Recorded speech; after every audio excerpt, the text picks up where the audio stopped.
Hello and welcome everyone. This is your host Jordan here to provide you the most frightening horror story related to Valentine's Day. Its titles As My Town Believed in a Valentine's Day Monster. Let us hear it out. I've been single my entire life. I really don't mind it, it's just how I've always been. And yet, I still buy Valentine's candy and a card every year. That simple thing saves my life. I moved to a small town right before starting high school.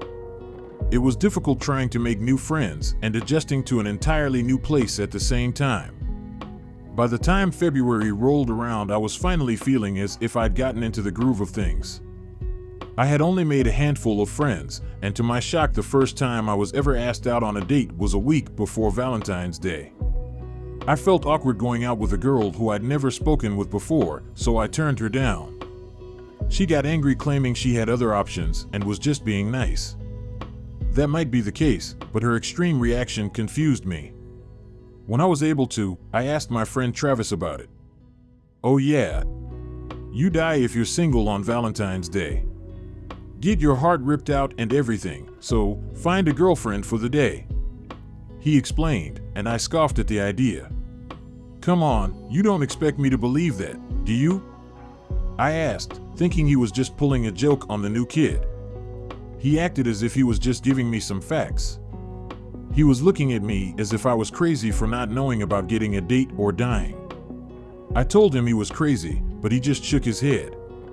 It happens every year. Someone gets their heart ripped out.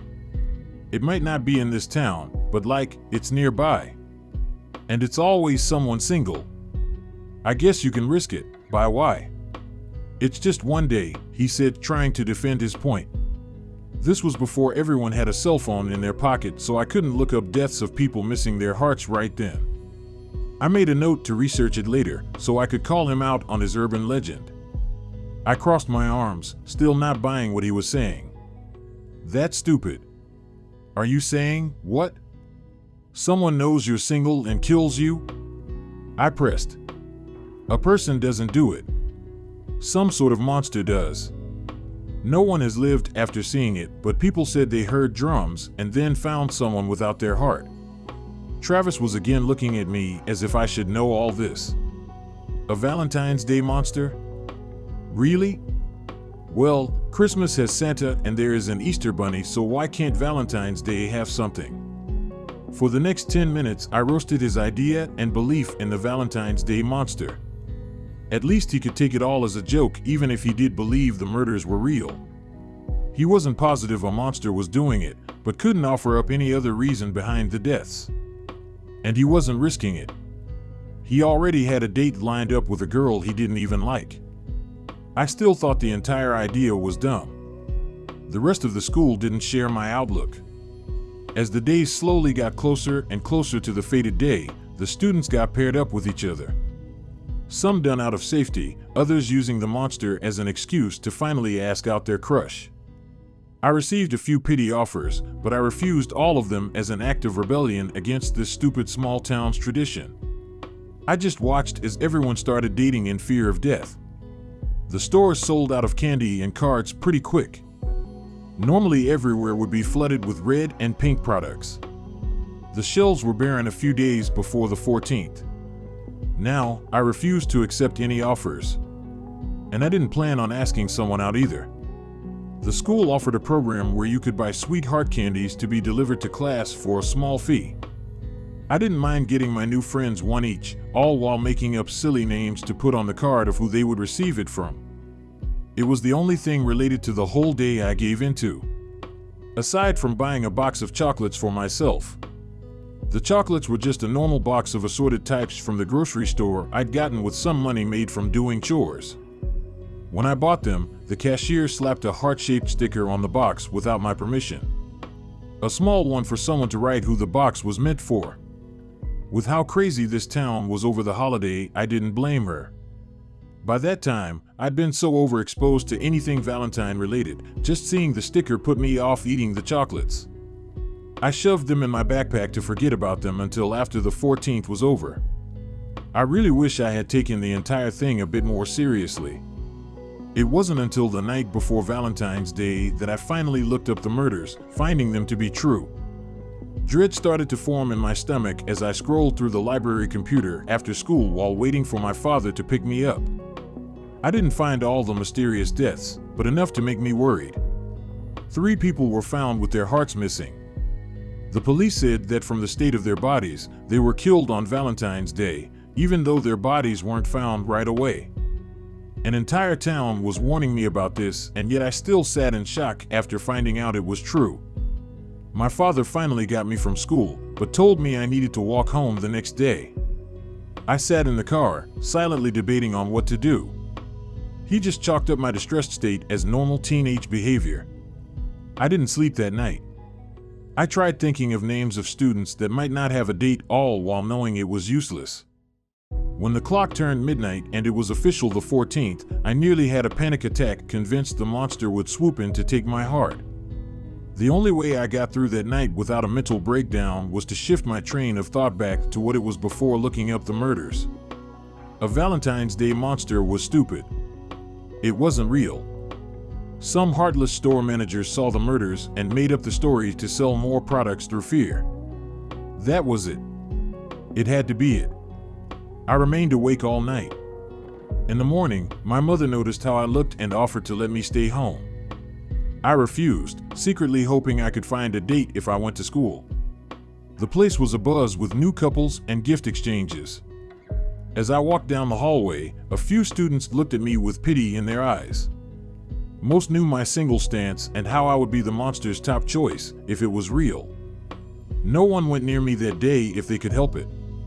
My few new friends awkwardly tried to find reasons to rush off if I tried talking to them.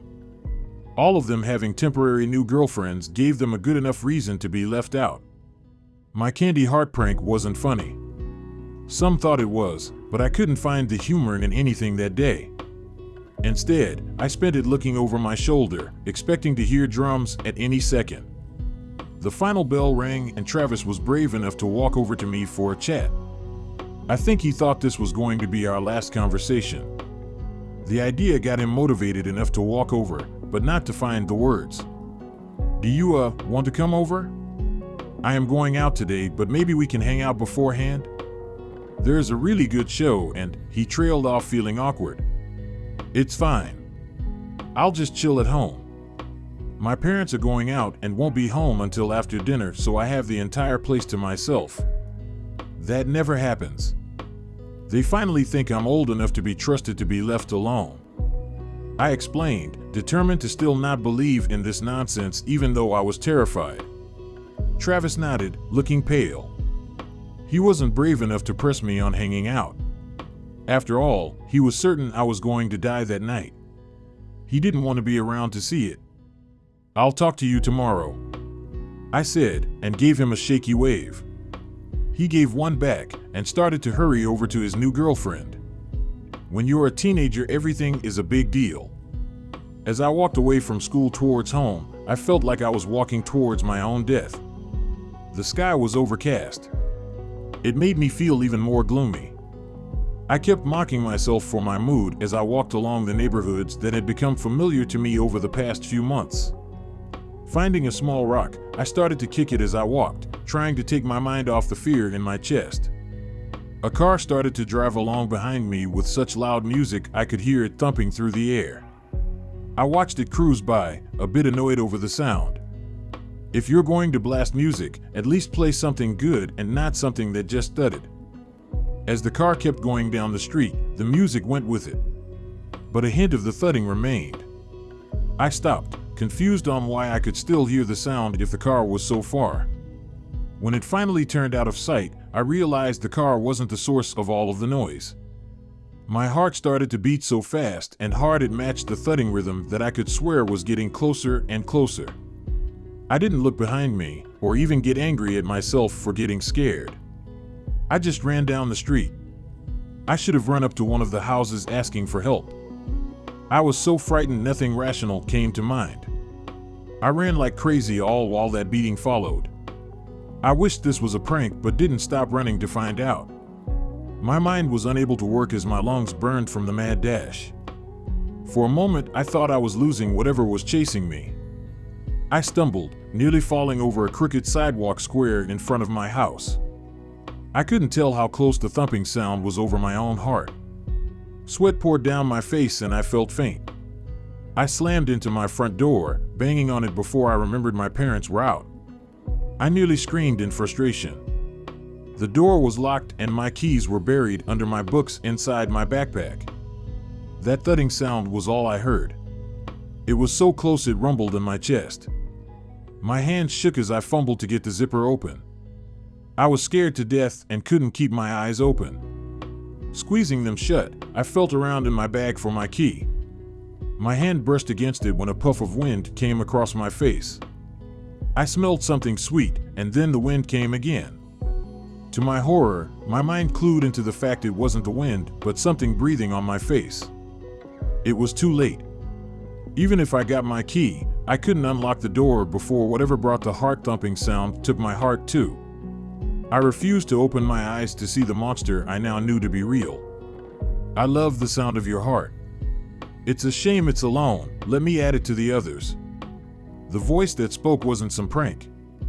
It was twisted and beyond anything a human could make. My mind was racing. I felt a sharp tip of a claw poke my chest, leaving a small cut through my shirt. A cruel laugh came as I whimpered in fear. With my hand still in my backpack, I felt something that was not my books or my house key.